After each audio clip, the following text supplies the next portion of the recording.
Hello folks, Ben here again, and welcome to number 4 of my challenge of top guitar players. And for today's challenge, I've decided to pick none other than Anthrax's Scott Ian.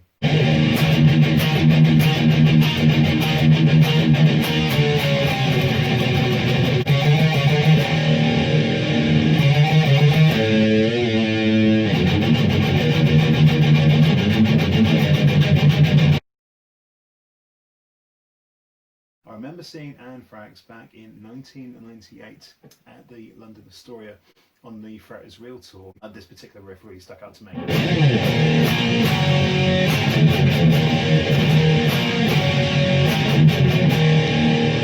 And I remember singing na na na na na na na all the way back. Just seeing Scott doing his little march around in the circle and so forth was a lot of fun, and I found it really inspiring. One of the earliest finds I have in my collection is this here, Stars of Thrash and Roadrunner Records collection, which has actually got some interesting selections. Mucky Pup, who went on to become Dog Eat Dog, DRI, Flotsam and Jetsam, but we also have on here is the Stormtroopers of Death, Kill Yourself. Look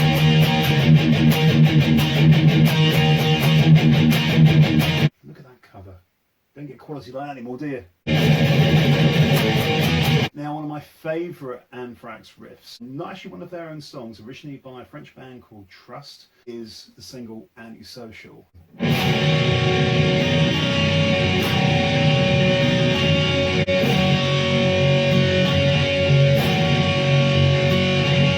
got some really cool use of chord inversions, really percussive, and it's just a great riff to play.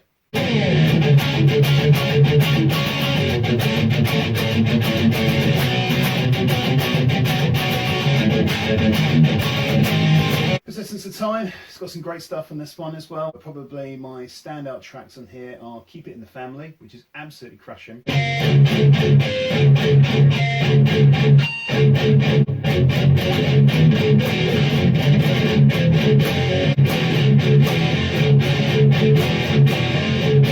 And my other favourite track on this is In My World.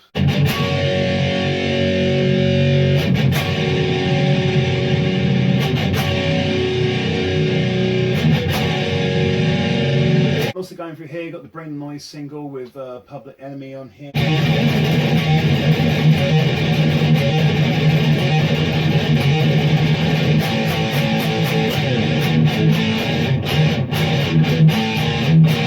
Taken off Anthrax's Attack of the Killer Bees, where a bunch of old SOD songs were revisited, and a couple of choice covers were put on here as well. Because that's another thing I really picked up into Anthrax was the selection of like Kiss covers and so forth, which I think they did a cracking job of, basically.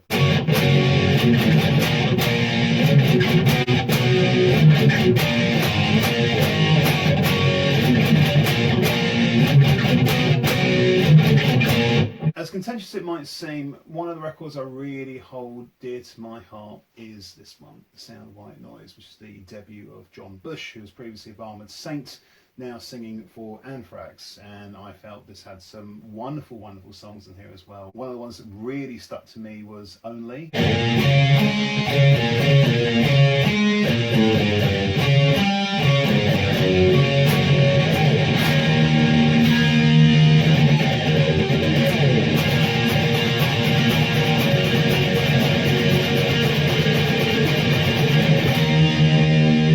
Also had songs like Room for One More, incorporating a lot more drop D stuff. The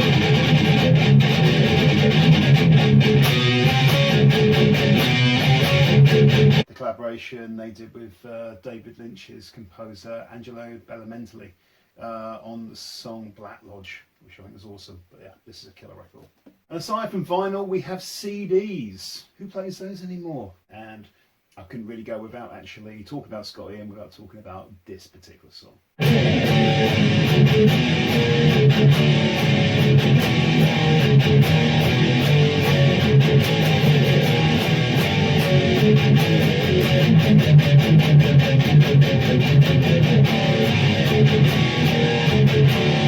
What I've got here is a copy of SOD's Speak English or Die, which I really had to go and hunt for pretty extensively through London. I think I'm going to pick up at Elektra Records, Oxford Circus. Despite a lot of the inflammatory stuff, which we're never flying out, the actual music is absolutely stunning, and some of Scott's, probably some of Scott's best riffing is on air.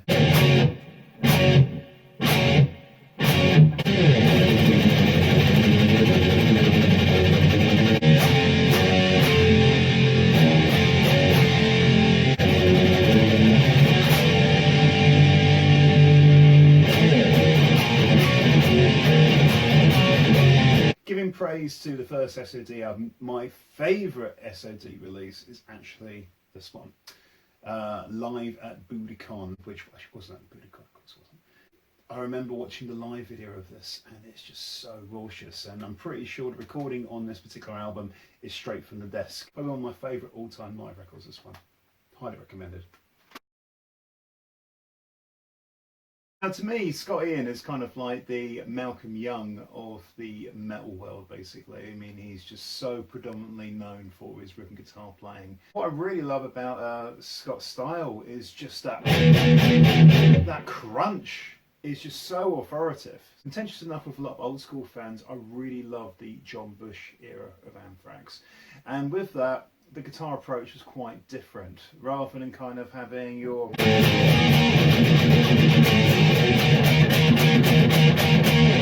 that kind of standard E-tuning riffs, there was an awful lot of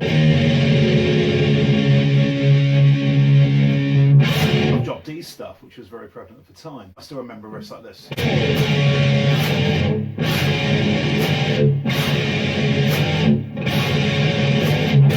There's a whole flurry of riffs that I could go through on that one. And that's another thing I really want to talk about with Scott's playing, is that whole crunchiness. There was a lot of guitarists at the time playing very clean power chords. It was nice to hear songs with a bit of, and even, let's say, there are echoes of that kind of guitar approach going to, let's say, Caught in the Mosh. Stomp 442. Now, this is a great record. Very underrated. Kind of a product of its time. But I loved all the use of, once again, percussive scratching on the strings and just all that just mega crushing drop D tuning riffs on this. It's a really cool record. Here's a song that kind of opens up the record, and it kind of demonstrates that straight off the bat.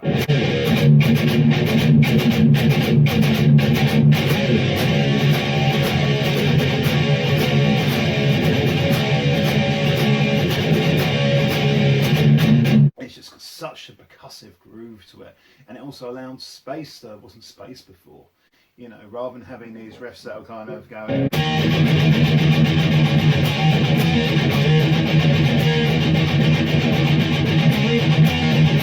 you know, all these riffs that are really fast, it was nice to have something that just breathed.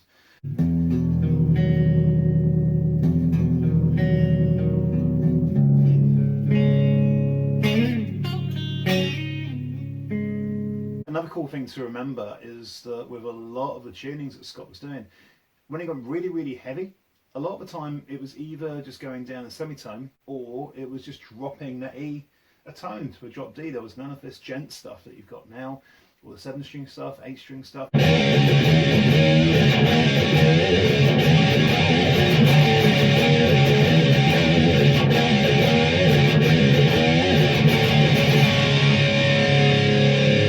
Had these kind of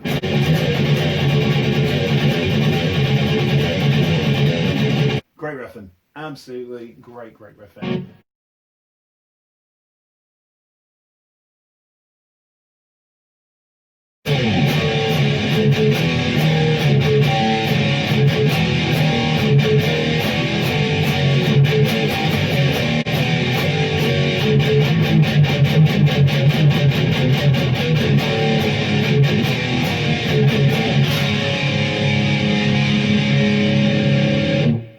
There we have it. My choice for today, number 4, Scott Ian. Keep rocking, stay inspired.